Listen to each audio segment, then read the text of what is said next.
Hi, and welcome to another episode of Career Reshaped. I'm Natasha. And I'm Pauline. And today we have Lachlan with us. Lachlan is a technology executive with more than 20 years of experience as a leader and front-end software engineer, working and leading teams and orgs for companies such as Forage, Microsoft, Atlassian, Big Pond TV, News Digital Media, and others. Throughout his career, Lachlan has led teams across multiple countries and time zones. As a certified organizational coach and co-founder of Blackmill, he advises executives and technology leaders how to scale and start shipping again. We're excited to have Lachlan with us today and to learn more about his story and the advice he can share. Hey, it's Natasha. And I'm Pauline. We're so pumped to bring you even bigger and better stuff this season 2 of Career Reshaped. We've got new guests, free masterclasses, and all the good vibes you'll only find here. So don't forget to hit subscribe, follow us on Spotify at Career Reshaped, and check us out on Instagram at my.career.angels. Hi Lachlan, welcome. Hi, how are you? Good, thanks for joining us today.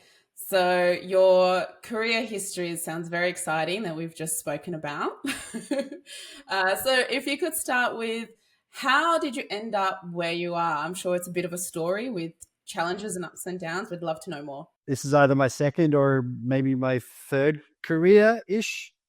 So out of school, I went to the Australian Defence Force Academy and spent 5 years in the Army, the Australian Army. And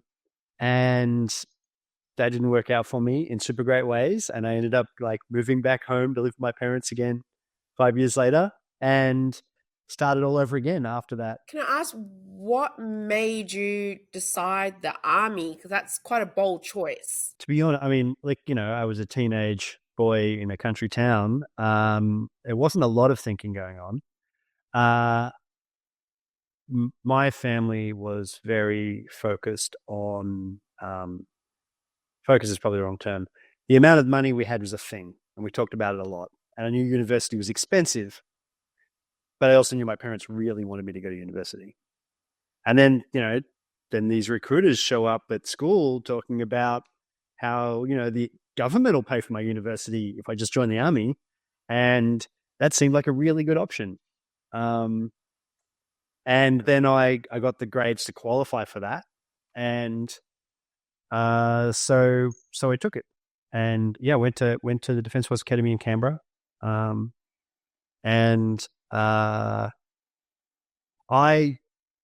I don't think that I was really ready for university. I had, this is like a super privileged, ridiculous thing to say, but I was one of the smart kid, does really well at school, so therefore never really learned how to do the work. Oh, And I wish I had that problem. No, but I understand. I understand what you're saying. And so university was a bit of like a wake-up call, as was the military. Learning to deal with all of that at once was a lot. And there are times that I did not manage. Well, I think it's fair because you went into the real world, and unfortunately, high school doesn't teach you about the real world. I mean, it's great you learn chemistry and algebra and whatnot, but it's not the real world. And you're not told what reality is, how to look after yourself, how to become an adult. And that's a challenge. So you're now put into an environment that is probably a lot more challenging than what most people have, because still the transition between high school and university, most people are still living at home with their parents. They don't have that strict, rigid environment as what the military would have put on you on top of that education. Yeah, I mean, I had to wear my Army uniform to university classes, Wow. They're not two separate, they were a combined experience at the Defence Force Academy. And so it was, as you say, it was a lot of extra discipline and load and structure just added all at once, for sure. Yeah, a lot of different realities. And what were you studying? Bachelor of Arts, double major Southeast Asian politics and history, which is really useful in my current career as a technologist. No, it's not. No? Okay. No, not at all. I would have believed you. That's why I had to point out that Of course. yeah, no, that was in jest. Yeah, that was what I did. And that was cool. But some of the military stuff didn't work out for me in a bunch of ways. And they ended up telling me that they wanted me to leave training. So that was the end of that. Okay. Yeah. Maybe for a good thing, because what was the next step? Yeah, well, I mean, so that was actually a long process in a number of ways because I obviously was invested and wanted to continue, right? And And can I so ask, was that for you or was that for your parents? that's a good question. I mean, the wanting to get a degree thing was for my parents. I didn't care, which might be part of the problem. Um, and then obviously there was an element of like, well, I've been through these things over years with all of these people, my classmates, and like not just university stuff, but like going out in the bush and doing like military exercises together and doing all these other things together, like at the base and all this sort of stuff. Like there was a real, I mean, you know, military experiences are famous for their bonding like effects. And that was absolutely part of it, right? I was really bought in and I was like, I have to, you know, do this. I have to demonstrate that I can do this. And I want to be part of this with the people that I've been going through this with.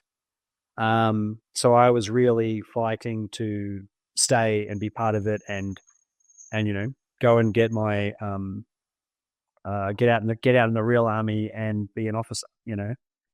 And eventually I had to learn to accept that wasn't going to happen. And then yeah, like bureaucratic stuff occurred and we got all of the paperwork done and then I was released and moved back to Ballarat to live with my parents until I worked out what I was doing next. When that happens, because that does happen to a lot of people that we speak to, where they're heading down one way and they think this is my career, this is what I'm going to make out of it, and then something happens that sometimes is out of their control and they can't continue. So how did that make you feel, and how did you get yourself out of it? Like, what tools did you use to be able to move forward? Like obviously initially I was gutted, right? Like in a way it's like this is my dream, this is the thing I've been working on. And even if elements of why that had become my dream were because of other people, my family, my whatever, right? You know, I worked on it for years. And so the failure of that was, you know, painful. But I was also part of that process of leaving the army because it took a while, helped me come to terms with it and helped me be like, well, what am I doing next? And I mean, I went home because I had nowhere else to go. Like I didn't have any, you know, I was like, I'm not going to have any income. I'm not going to have any, you know. So I went back and stayed to my old room in my parents' house where I hadn't lived for 5 years. And then I was like, I need to get a job, you know. And so I just, you know, went on the dole and I went to all of the interviews that they suggested and I went and did the training courses and all the things. And when I found all the recruitment agency job futures, or I don't know if that's still a thing these days, it's called that then, I think, all these places. And I don't know, I got a job as a town hall keeper in the Ballarat town hall. It's an odd job. It's kind of, you're both security for public events and bartender for like the, you know, the celebratory events in the hall and tour guide for tourists who want to like check out this historic building in the middle of Ballarat where the courtroom used to be. Yeah. My desk was directly underneath the original Eureka flag. Find a job, find some money, be able to like pay to move out of my parents' house. Love my parents, but you know, I was 21, 22. I was like, I want to not live here. And then found a job as a programmer at a school. Like my old computer teacher was like, you know, he just ran into me somewhere and he's like, you know how to write this software, don't you? And I'm like, no. He's like, you need a job, right? And I'm like, yes. And he's like, I have a book. I'm like, it'll teach me the programming language. He's like, it's what it's supposed to do. I'm like, all right, give me 2 weeks. And I just took the book away for 2 weeks and I worked my way through all the exercises in the book and I did all of the things it said. And I went back to him 2 weeks later and said, okay, what do you want to build? And he said, this thing. I said, I don't know. That sounds really hard. Give me 2 weeks. 2 weeks later, I went back and went, okay, here's the start of what I have. What do you think? And he's like, all right, cool, let's do this. And then he started paying me money to build this thing. And that was like my first startup. Didn't even know the word startup then. So your brain just kind of, it made sense to you. Yeah, I mean, like I said, I was a nerdy kid. Like my dad was the computer science teacher at school. Oh, So in the blood. you know, Yeah. we'd had a computer at home since I was little, and I used to do stuff on the internet, but I'd never like obviously I'd never written professional software, and I didn't like have a hobby of making websites. Like when I was in the army, I didn't have the internet for years. So it was new, but it was Well, familiar, people I guess. do a whole degree on this. Yeah. And you're like, I'll read one book in 2 weeks. Here we go. That's Yeah. not I mean, typical. that could easily have not worked out. It was luck, But right? you took the chance. And You I took was the just, chance. like I said, Yeah. I was just taking, I was like, well, what else can I do? Let me try this thing. Let me try this thing. And maybe Did that you wouldn't like have it? worked. I'm Yeah, assuming you must have enjoyed it. I did. I liked it a lot. Like, I Mm. mean, if I hadn't liked it, I would have got to the end of the 2 weeks and I wouldn't have done very much, you know? But because I did like it, and then wanting to be able to move into my own place again was definitely a forcing function to make me be like, sit down for the first however many hours and pay attention to the book, right? But if I hadn't liked it, that wouldn't have stuck. And I would have, It wouldn't have been you enough. know, It's not a huge motivator to move. You didn't want to move out that badly well, to do something that you it's don't like, enjoy. Yeah. because I was in a space where I was like, I've just tried to do this one thing for 5 years and it didn't work. So like, I don't want to do that again, right? I want to make sure the next thing is something I actually really do care about. You know, I was like, it's okay to be doing these jobs that are bringing in some money, but until I find a thing, like I need to find a thing I genuinely want to do, because I don't want to invest that time and have that failure again. I want to make sure this is the thing that I can make work. That's absolutely right. And that's exactly what we say often to the people we speak to, that you need to love it. If you're waking up and you're dreading going to work or whatever tasks you have to do, it's not going to last. Yeah. Or it will last, but your mental health will really suffer. Yeah, I completely agree. You really need to enjoy what you're doing. You need to be happy to wake up, to go to work, to talk to your colleagues, to do the tasks that you have to do every day. If it's not there, then it's time to think of something else. And the fact that you gave yourself the chance to explore what it is that you liked doing, and you're okay to have a job, like I almost would call that job as a filler job, a placeholder. So you had the income coming in, but you didn't stop to try to find yourself, which a lot of people, unfortunately, they do. They're like, well, I know this is easy. It's comfortable. I understand it. I don't have to really rock any boats. And then staying, then before they know it, 20, 30 years went by and they're just going with the flow of things without really feeling fulfillment or purpose with what they're actually doing. Yeah, I mean, that makes sense. Like I had other odd jobs and stuff too, right? Like I was helping an electrician run like fiber optic cables through the roofs of institutions and stuff. Like I had all kinds of weird little jobs for like whatever it was, a year and a half, 2 years. But I really wanted to find something deeper to do. Yeah. The passion, something that you're passionate about. Yeah. And so after whenever it was, maybe 18 months of programming for my old computer teacher, I paid for myself to go to a conference about web standards, which was the cool thing to me at the time, and all about how you make websites and stuff. And, I took myself to Sydney from Ballarat and went to this conference and met people and like just introduced myself to the conference organizers, and they introduced me to other people. And 2 weeks afterwards, one of them emailed me and asked me if I wanted a job. And he didn't ask me immediately. He asked me if I would review a talk he was giving, because he knew that I knew the field in which he was like, can you like fact check this for me? And I did, and I wrote him back like a long email with pointing out a bunch of different things and offering him some edits and stuff. And 2 weeks after that, he everything's 2 weeks. 2 weeks after that, he sent me. He was like, do you want a job? Do you want to like move to Melbourne and come and work with us? And I was like, yes, I I have a do. question from this, Yeah. because doing something like that, getting yourself to this conferences and introducing yourself needs you need confidence to be able to do that. Is that something that came naturally to you? And if not, how would you tell people to have that boost to just do it?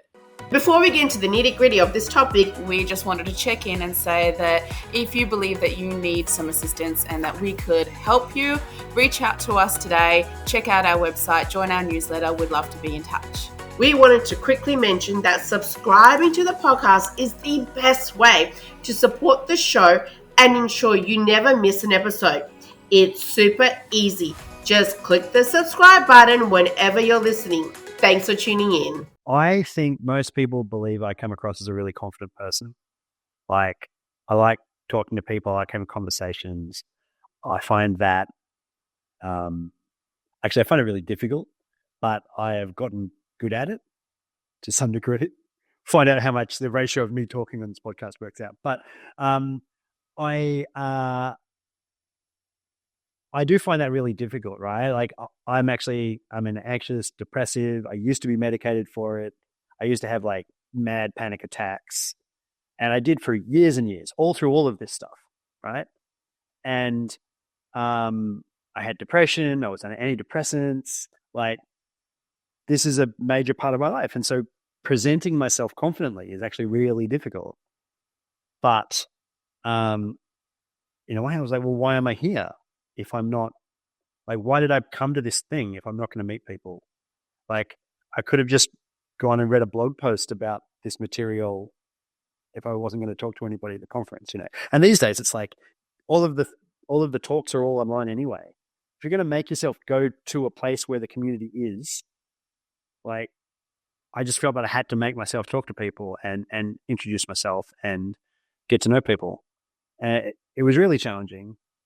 But turns out people are really nice. So, like, you meet some people and then it's fine. I always say that. Look, I can relate to you. So thank you, one, for being so open and honest, and I guess saying that personal side. But I do relate. A lot of people think that I'm naturally an extrovert. But what they don't know is that I'm actually naturally very shy. If Natasha can remember, I wouldn't even be able to order food from a waiter. She had to do it for me. And she's 4 years younger. And so this little girl is ordering food for her like teenage sister. Do you remember, Natasha? Honestly, no. No, I do, because for me, you were it was always the brave one. So, and that's just not shows the how shy case, I am. right? It was not until I actually started working. My first job was in a call center, and the first couple of phone calls that I did, I was abused, like, because I had to collect debt collecting. So people were not happy about those phone calls, and I would be crying. I'll sit there, take it all really personal, and it had nothing to do with me. Like, I was just doing my job. But that experience helped me to be more out there. And even now, to this day, like, I'll enter a room and I'm really nervous, but it's one of those a mask that you put on, like almost like a fake it till you make it. So I force myself to go out there and to connect with people. And I like to call, like, it's a hat that you put on. You put on the professional hat. You put on the extroverted, I'm a go-getter. This is what I want. So how am I going to get what I want? I'm going to have to put myself out there and do it. And I know it sounds so easy. Just go out there and do it. You just put that You on. have to. Just, You have to. pull on your confidence coat and you're good. Yeah. Yeah, just you force yourself to do it. And the thing is, you're so right, because a lot of people, most people are good people, and they genuinely want to help, and they're open to connect and help. So it's very rare that I don't even recall coming across someone who was not willing to at least have a conversation. Yeah, I agree. Like, it is super challenging, and you get in your head about it, and you feel really bad about, like, oh, I can't, open up like this, or I can't be vulnerable, or, like, it's easy for that guy to be on the podcast talking about, just going up to people. But it was, genuinely difficult, as you say. Like, I put on like a front to make it happen, right? And that was really useful to me for years. But as I get older and older, like I'm trying to remove it now, right? Like I want to.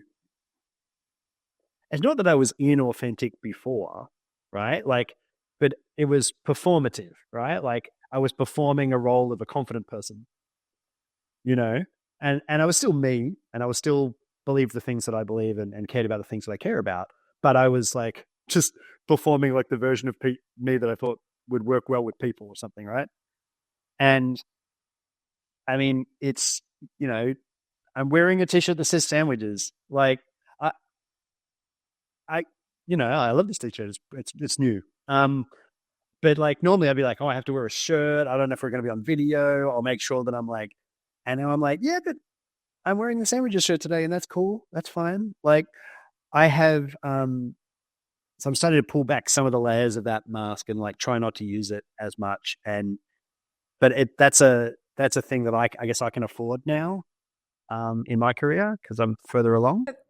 That's also comes with age. Like with the older we get, the less that we feel that we need to be someone or something, and that we take off those rose colored glasses and we start seeing ourselves and the people around for who they are. And if you don't like me for me, like my clothes don't define who I am or my knowledge, or if I'm bubbly doesn't mean that I'm not capable of still performing a TED talk and on a serious topic. So I think that we start to realize that it's okay to be ourselves, and if someone doesn't like it, that's okay, because you don't like everyone anyway. In saying that, though, just to put a little caveat on that, we do say, just in case someone's listening and they're heading in for an interview, do still dress professionally. Oh, Thank yeah. you. Okay. Yeah, I mean, Oh, look. but like, I guess I'm saying that like my calibration for that is different now.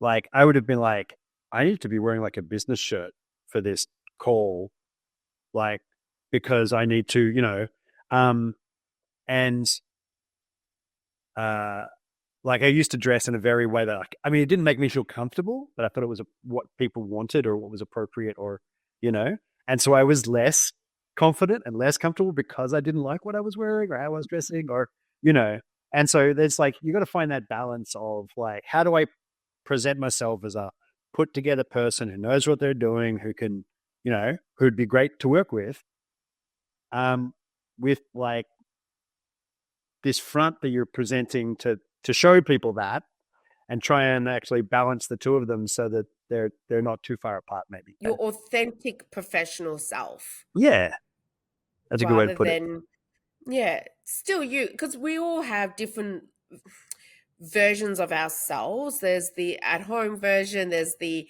corporate version, there's the friend version, there's the stranger on the street. Someone stops you on the street. Hey, do you have a second to do a survey? There's another version of you there. You suddenly put a front up and there's different versions of us, but it's still us, right? So it's still how we would react to a situation or behave. But once you start thinking that you would, how do I say this? Like what you said before, what I think that they want to see, that is where you start to lose that connection, because you don't know who they really want to see. And yourself is probably a lot better than anything else that you could make up. And I think that a lot of people behave like that, not just in the corporate world, but in the personal life too, with the friendships or other relationships. Like, oh, I better behave in a certain way, where your authentic self is probably the one that people might resonate with the most, because it is the most powerful, because it's the most natural and organic, that the most energy comes from it. Yeah, yeah, But that I takes agree time to learn totally. to Yeah, be yourself. That's yeah, the and to thing. have the Yeah. to feel, to express some things and then realize that that doesn't go badly, that that's okay, right?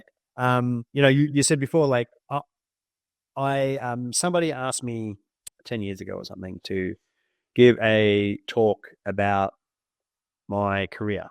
I've only just remembered this. I was like, this was the second time I've ever done this, but the other one was 10 years ago, right? 12 years ago, maybe.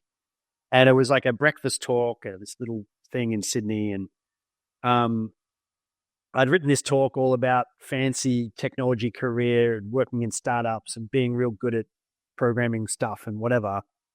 And then I just reread it while I was practicing the night before, and I was like, I hate this so much. This is not my actual journey.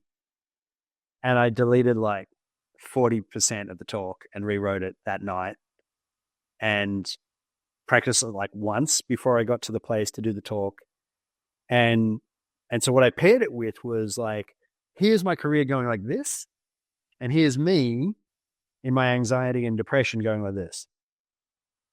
To the thing that we were saying before about like, if you're making yourself go to the job you hate, then that's not you taking care of yourself, because you're not going to be invested in it. You're not going to be able to do it well. You're going to hurt your mental health.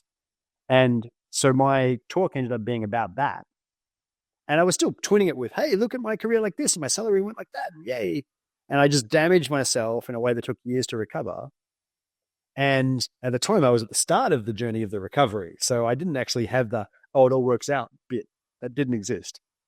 And 50% of the people in the room, there's like 40 people or something, right? Like, came up to me afterwards and talked about their own struggles with mental health, their own issues with depression, anxiety, imposter syndrome, all of this stuff, right? And the rest of them messaged me on Twitter afterwards. So like the whole room, right? So there was no negative response to this. There was no backlash. There was no, oh, you're obviously weak, or you suck, or there's something wrong with you, from any of that. It was only positive for me.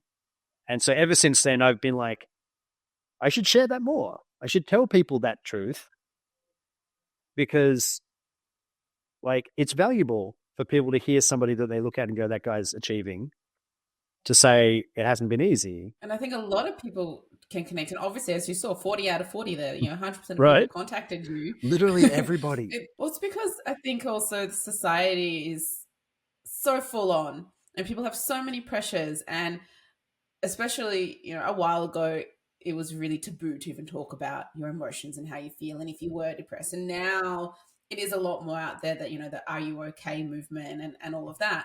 But even that, just having it one day or 1 month, a year is not enough to continue talking about it, and having a safe space where people know it's okay to share your truths, just like you said, and connect to others in that way. I think that's really powerful, and for the individual person can really improve their well-being just by knowing that there are so many other people out there that are going through the same thing. And like you said, you're aligning it with your career as well. Your career's going there, but you were going there. But how to bring yourself back up there, I think, is really great and really motivational to a lot of people. Yeah. I don't know if I've gotten it right yet. Compliment. Working on it, but like, I don't know. It's hard, right? And trying to be a good person, trying to be and achieve at work, and achieve in your, like, I don't know, like in your relationships and your personal life and your friends, and like dealing with life, like, I don't think I'll ever get the balance right. It goes backwards and forwards, and you just keep working on it. There's an article that came out about the fact that you will never get equal balance on anything, that something has to give. So if you're going to invest more time on your work and family than your health, you don't have the same amount of time then to go to the gym or work out. Or if you invest more time on health and family, then not so much at work. And it's really hard to get that actual balance. I mean, that was, that job that I was talking about, the guy who emailed me and asked me to look at this thing for him and then offered me the job. I took that job, and they paid me like nothing. And like, I was making like $3,000 more than I had been making with like my other 3 jobs.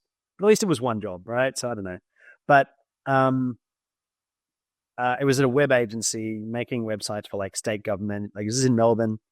Websites for state government and Mazda and like big brands, right? Like cool, like the Department of Education and the Department of like Immigration and stuff for that, stuff like that. And it was like, I was working 10 hours days was normal. 12-hour days wasn't a big deal. 16-hour days happened sometimes. One time I didn't sleep for 3 days straight. I went home, had a shower, came back immediately. Like, this is but that was a deliberate choice on my part, not necessarily the 16 hours or whatever, but like was I don't have other commitments, right? Like, I have just like, I am trying to establish this career. I am doing this, putting this effort in, and I'm not going to have another life outside of this right now. But it was deliberate, and I only did it for that one job.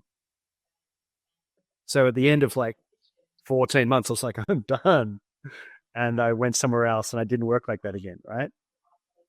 But I just wanted so badly to find that thing that I did that. And I'm not advocating that your listeners do that, right? But to that thing you were saying about balance pooling, like, it's like I made a choice to be like, I don't have anything else going on in my life right now. I didn't have a partner. I just moved back to Ballarat. I'd moved to Melbourne for this job and had like, I didn't know anybody in Melbourne. What am I going to, who am I going to hang out with anyway? And so I just went to the office and worked all the time. But it gave me a whole heap of skills that I was able to use. And it felt like a fair trade-off at the time. I mean, sounds like a fair trade-off to me. I think that where we choose to invest our time into in that moment is then right. It felt right at the time. Then it was right. It was right for you. Yes, obviously the circumstances would be different if you were married or had a baby or something at that moment and you were still actively choosing to work 14, 16-hour days. Then I'd be like, well, we need to talk. There's a big Yeah. question mark. You have other What's going on? responsibilities here. What are you doing? Yeah, what's a priority? But when you're in your 20s, usually that's a really good time to invest those extra hours to build that foundation, to get the momentum going. And then obviously you can start taking that time back. But you've built yourself up, you've got those skills, you've got that experience to go to the next level. And sometimes you do need to put that time in, and best to do it in your 20s when you have the energy as well. Because I remember I couldn't in do it my now. 20s, Like, I couldn't do it now. I not couldn't. possible. I'm 46. There is no way I'm working even 10-hour days are pretty hard now. Like, I get to the end of 6 hours and I'm like, I think I'm done. How am I going to do? How am I going to do something valuable for the next 2 hours? Like, I remember in my 20s, I would go out like on a weeknight, go to a nightclub, party, come home, have a 2-hour snooze, have a V, because I didn't like Red Bull. I liked V's. Okay. Have a V. Very specific. Yeah. Very specific. Yes, have a bit, and then go to work. And I'd work and be no problem. And then when I was living in Hong Kong, I was already in my third. I was just turned 30, and a lot of the people I was working with were out of university in their 20s, and then they would go out and have quite a lot more sleep, and then the next day tell me how tired they were, and I'm like, what is with this generation? You're so weak. Like, seriously, I'd go out back to back and still work. I just needed my V. Like, I looked at them. I'm like, what is wrong with you? You need to see a doctor. Like, because your 20s is where you should be doing it all and enjoying and building that foundation so that you can keep the momentum going even when you I mean, have other yeah, responsibilities. I think it's worth saying that I would have been doing that stuff at home anyway. Like, I still would have been at, like, what I would have done is, if I'd left work at 6, I would have gone home, had some dinner or bought some dinner on the way home or something, and then I would have just got back on my computer and done the same things anyway, but they wouldn't have progressed my work. But like, it would have been like some side thing I was doing. And if I'd had the idea of a side hustle to do, then maybe that would have been cool, right? But instead, I was just like, well, I'll just do it at work and that'll advance me at work and that's fine, right? But for me, I wasn't trading off something else. I wasn't like, well, I'm not seeing my friends because I'm doing this. Like, I was doing the same thing I would have been doing anyway. But you enjoyed it too. I think it would have been different if you didn't enjoy it or didn't want to see. And I'm not advocating for people to put in those hours if you don't want to. There's no rules, and you can still succeed in life even working 9 to 5, and that's it. But if you enjoy it and you've got a goal and like, I want to get there quickly, then yes, you probably need to put those extra if you can hours in. afford that space, and that's a privileged thing to have, right? Like, I was like, oh, cool. Like, I'd found like a really like super cheap, like I was renting like a room, not like a house or a kitchen or like it was like a room, and like $80 a week, and I had to pay for parking on St Kilda Road, and aside from that, like, and meals, And how much was parking back $10 a then? day. $10 a day. $10 When a I was day. at uni, I had to pay $4 a day parking. That was amazing. I also remember it was 80 cents a litre on petrol Yeah, I back mean, in my day. these days, wow, we're just doing the old people talk now. So I know, I don't know if that's useful to but people it's also starting their careers. important to note then how things are different today, financially for any age really. Because if you're thinking about, okay, university students coming out wanting to get a job, they can't. You were 21, like, I want to move out, like that might not be possible for 21-year-olds today. And then let's just say you've got someone in their 30s or 40s wanting to do a career change and want to move up quickly. Not only do they probably not have that time to put those 16 hours in, but they might not have the finances to take that step back to learn. So it's a lot harder nowadays to elevate yourself quickly because of the financial restraints, because they have to pay the rents and or live with mum and dad. I mean, I didn't move out until I was 25, almost 26. But that's because my mum held me hostage and wouldn't let me move out. It's true. There could be a whole different genre of podcast that we can go Yeah, into. it's true. But Not that's real but we're hostage. talking about European parents who want to hold on to their kids until they get married. Um, and sometimes even then, you're married, great. Your husband or wife can move in. Don't care. We'll live together. But so I had a lot of money saved up because I was still working from home. And that's one of the benefits of living with your family, is that you can save up. But that helped me to move out and pay my way when that happened. But again, it was still 80 cents a liter. Like, it was still cheaper to go and do the grocery shop and live on my own and work the extra hours and go out and see my friends because I could afford all that. And even go shopping on the weekends. Like, I could afford that. I think it's a bit harder now, for people to do all of it. But I also think that's why what you were saying, Lachlan, about working hard those 14 months to be able to progress in your career faster. So again, we're not advocating for 16-hour work days, but if that's something you want to achieve, to get that higher salary faster, to get that promotion faster, it could be something to definitely consider to do. Yeah, I mean, I would be really like, let's not pretend I was a healthy person in that 14 months, right? Like, not advocating this is necessarily a good option, but to what you're saying, like, there are times when you have a choice to consider things like this, and like, I don't know, like, depending on what your circumstances are, sometimes this is a good choice. And mine, it was really just like, what else have I got going on? I need to get good at this, otherwise I'm going to be here forever, right?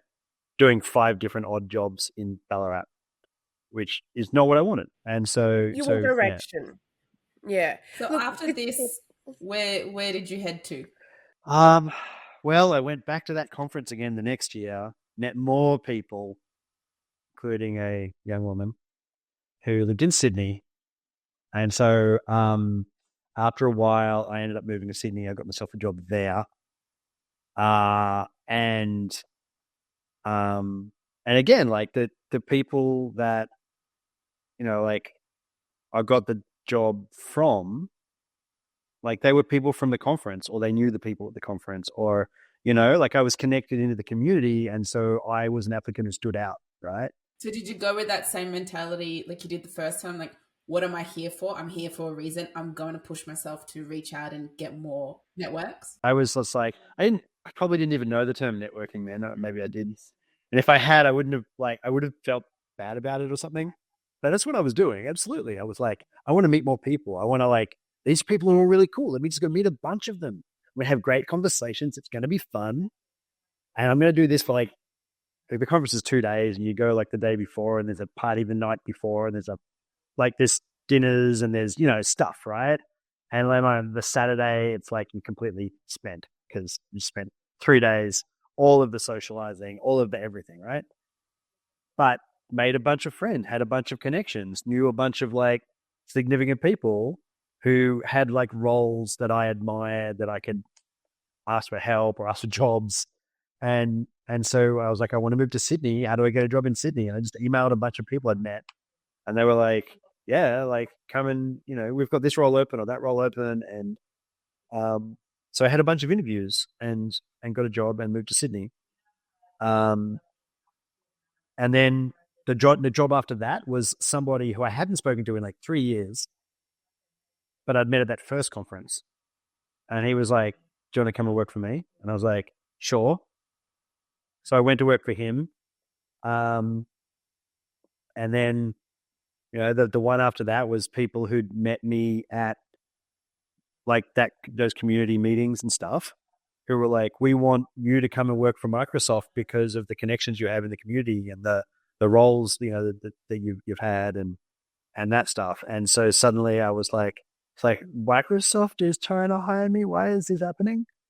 And like I still didn't have that confidence. I was very confused. And they were Right, like, that's fair, That's imposter syndrome now. yeah, but I don't know. I mean, so I went to Microsoft and I was there for almost 3 years and I learned so much, right?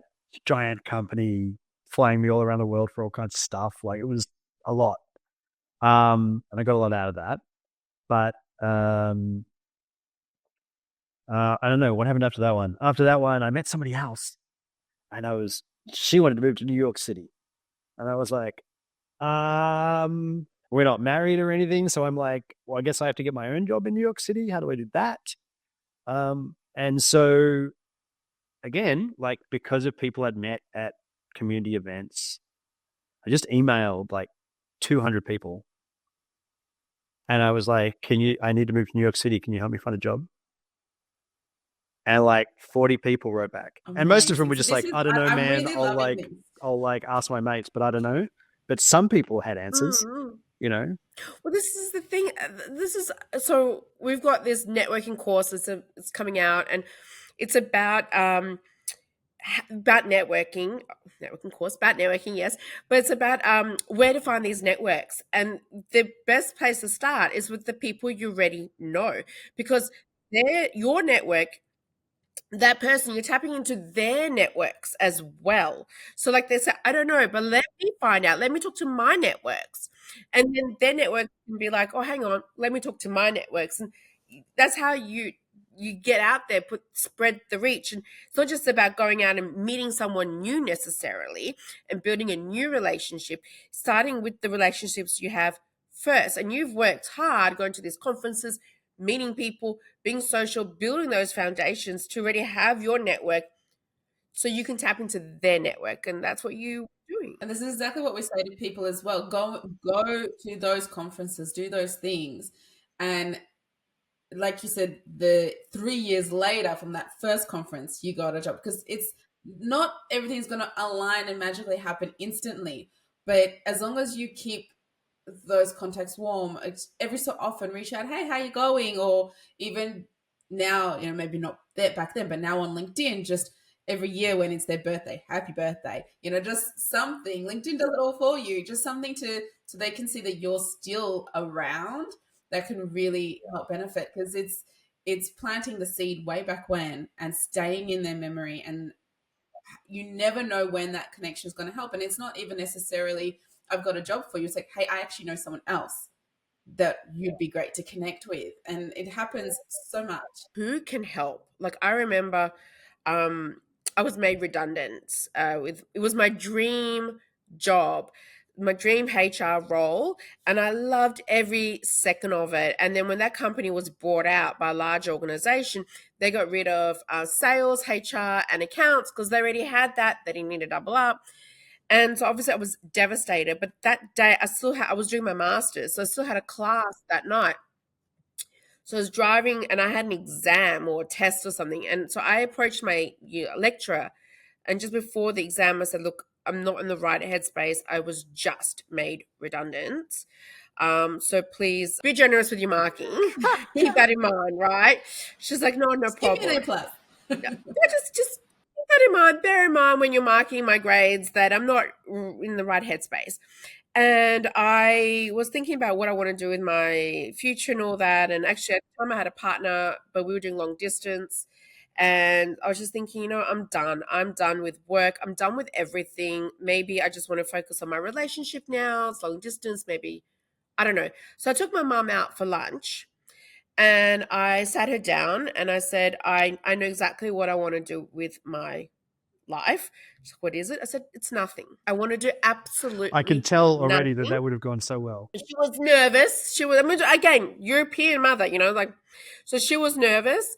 And I was like, I really am confident about this. Nothing. It feels right to me. And I was just said nothing. We finished lunch. She paid for it because she was like, you need to start saving every dollar. You're doing Yeah. nothing. And I got a phone call right after that. And it was another lecturer at the university, Monash University. And he said, oh, your teacher told me that you were just lost your job. I'm like, this is true. He goes, well, I have an opportunity for you. I know someone at NBN looking for somebody. Can I set up an interview with you? And just when I decided to do nothing.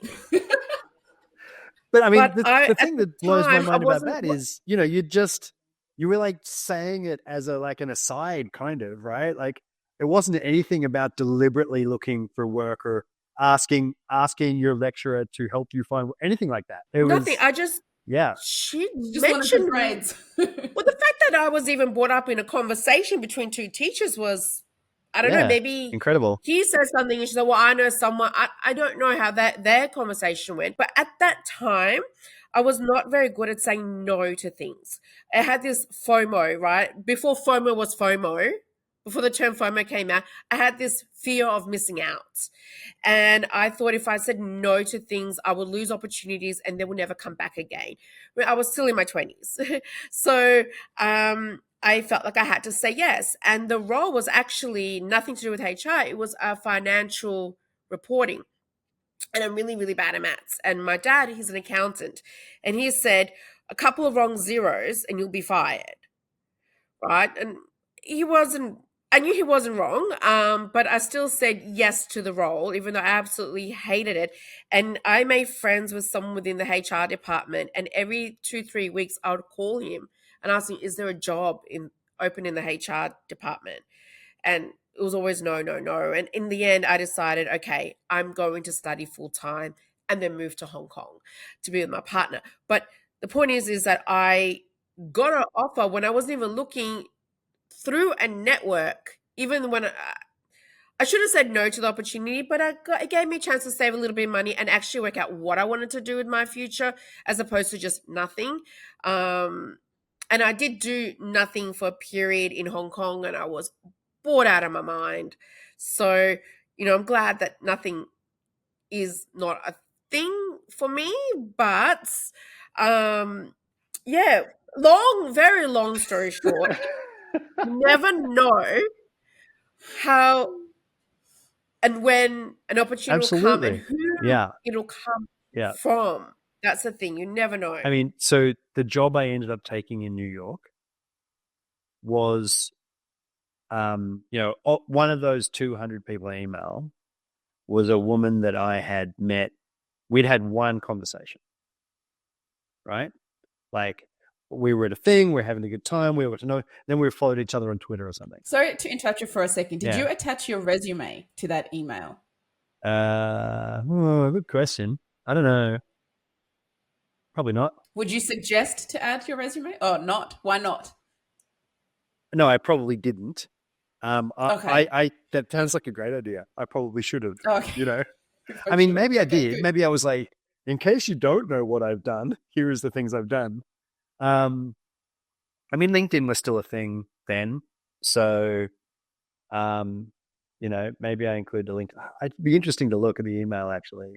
Um, Sometimes when I'm searching for something in my email archive, I come across like one email from that thread, and then I'm always so touched by how many people wrote back to me, and we're like, I don't know, man, I don't know how I can help, but I'm like, I'll think of something.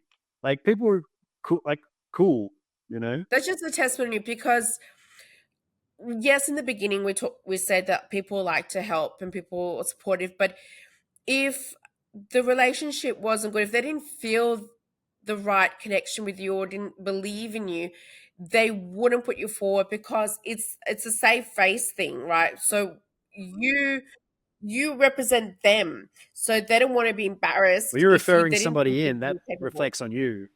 And Mm, Exactly. yeah, I mean, yeah. so this woman, I'd spoken with her once. We'd had one conversation and then followed each other on Twitter and I thought each other were cool kind of thing, whatever, right? And she gets this email and she introduces me to her old company. She had left them like a month before, but she was like, they're hiring this role that you'd be great for. You should talk to them. And which is, how I ended up interviewing for that role. I was interviewing for a number of roles, but that particular one, um, yeah, literally from a person I'd only spoken to once, who I just put on the list because I was like, she literally lives in New York City, so I'll add her to the email. Yeah, moved to Melbourne, where I had never lived before, despite the fact I'm from Ballarat. So I'd lived in Canberra and Ballarat and Sydney, but never Melbourne, and didn't What know was what it I. like, Sorry, yeah. Melbourne? I mean, Melbourne's obviously Melbourne's a better great than city. Like I love Sydney. Melbourne, right? And it was always my city as a kid because if we were going to the city, we would just drive to Melbourne, and my cousins lived there, and I spent a lot of time in Melbourne as a kid, but I never lived there. And coming there as like a grown adult, who had a bunch of friends who'd moved there over the years, and that was really cool. And looking around at work, I was interviewing at a bunch of the big tech startups based in Melbourne for like senior roles, um, maybe not necessarily executive, but aiming for that or the level below. And my partner, then, who's my partner now, was like, I don't want to go work for somebody else again. I want to do my own thing. And I was like, cool, fair. You should totally do that. I'm going to keep interviewing at these companies. And then she was like, I'm going to need somebody to help me do this thing. And I was like, really? How's that going to work? Like, none of us know how to run a business. We're not salespeople. We're both just programmers. Like, what are we going to, do?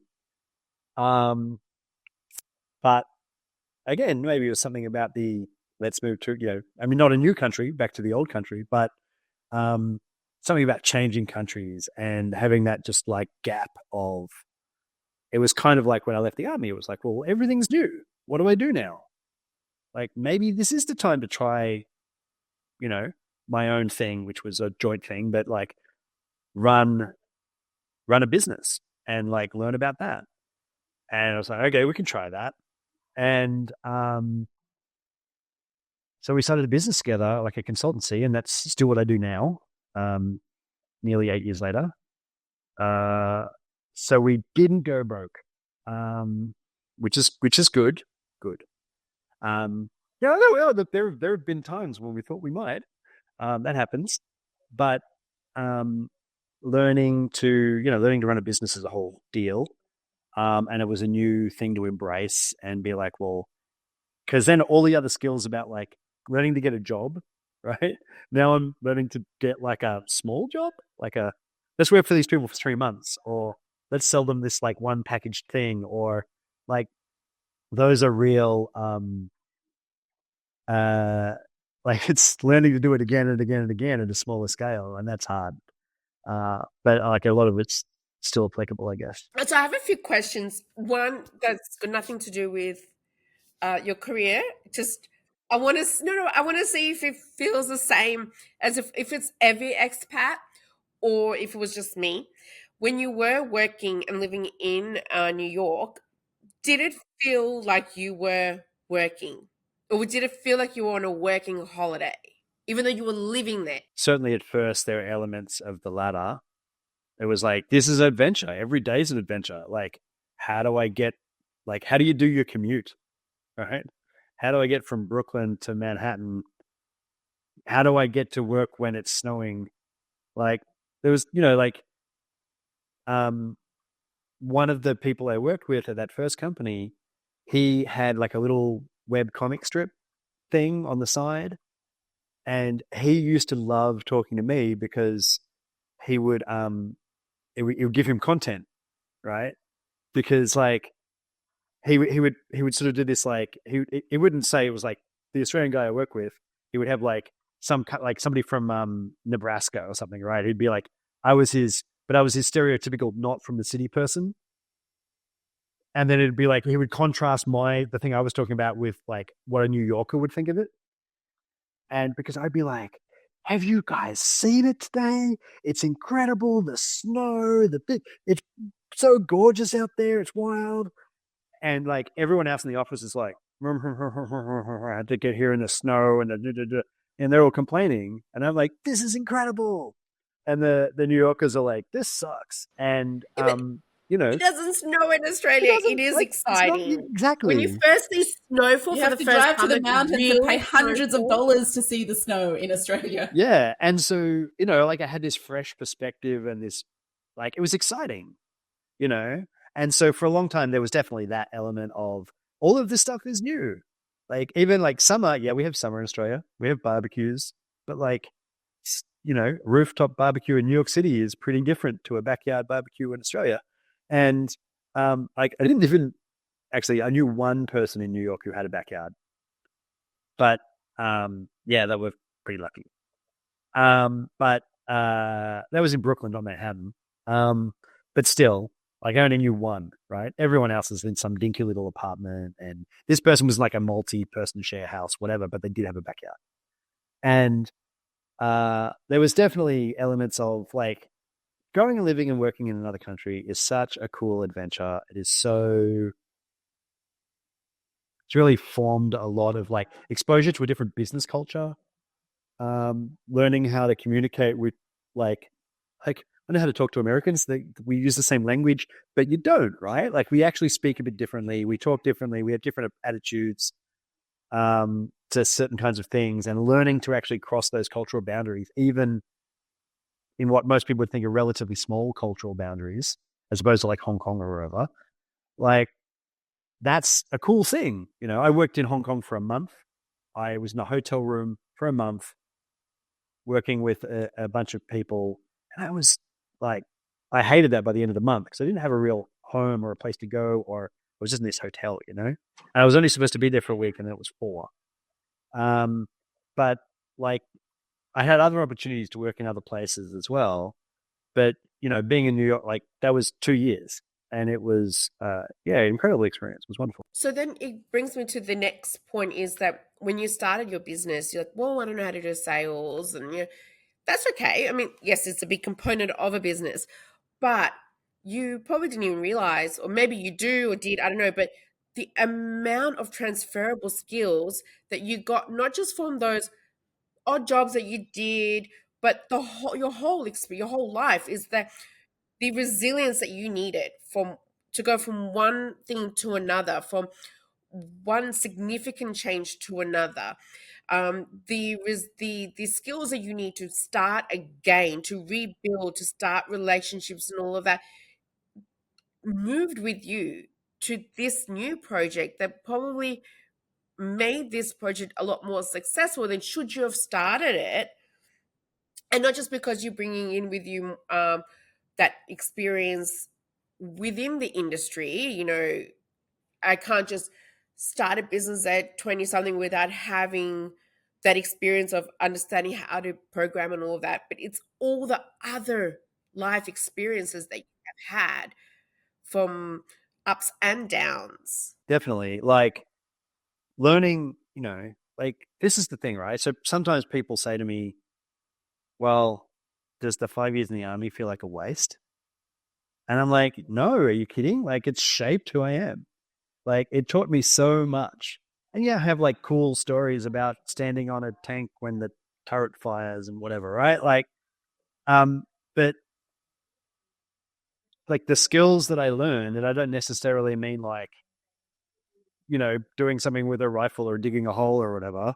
I mean like communicating with people and sharing knowledge and learning from others and like um like grit and determination and perseverance, like all of those elements of that, like they help me with everything else. And that's true of every job that I had. Those skills do continue to transfer. Everything you do is part of the puzzle of what you can do next. And in my work now, like companies ask us to come in and help them with challenges they're having, right? And sometimes people are a bit worried that we're going to like show up and say everything they did before now is crap and we're going to throw it all out or something. And I'm like, no, that's not crap. That's the thing you did before to get you here is why you're here. Like, this is how you got here. Therefore, it's awesome because you stayed in business for this long, or you kept this team going for that long, or you whatever. Maybe it's not what you need next. Maybe you need to do something else now. That's why we're talking. But that doesn't mean that what you were doing is useless. It's what got you here. It was what gives you the capacity to do the next thing. 100%. That's exactly what we tell people all the time, because they have the same fear, just like the people you talk to, the clients we talk to. It's, this study that I did or this job that I did, it's been a waste of my time. I'm like, no, it's not, because everything you've learned, all the skills you've acquired, the knowledge you've acquired, it all helps you. Sure, maybe there's one little task here that is irrelevant and, like people say, oh, I'm never going to use that skill. Maybe not. But as a whole, it's made you who you are now. It's brought you to where you are now. And it just makes you stronger for the next steps. And it comes down to their confidence, their self-motivation, and their belief within themselves, or lack thereof. So as a final question, I'd like to know, Lachlan, or we would like to know, what advice would you give your 18-year-old self? Oh, my instinctive response is don't join the army, but I've just said that actually that was a good thing. So, I mean, I guess it in some ways, I think it's, some really classic advice. Like a lot of the 10 years after leaving school was me trying to find what I really wanted to do, what I really cared about. And, but before I did that, like I was trying to get a degree because my parents thought I should have a degree, right? I was, and then I was trying to succeed in the army because, but a bunch of other people thought that I should, right? And then, so I think there's some version of like, I would love to tell myself to be like, no, follow your dream. But I didn't have one then, but like spend the time to find it, right? Like if I had done that earlier, that would have changed a lot of things in my life. I suspect greatly for the better, particularly around my mental health and stuff like that, right? Like I think years of chasing the wrong things I didn't personally care about,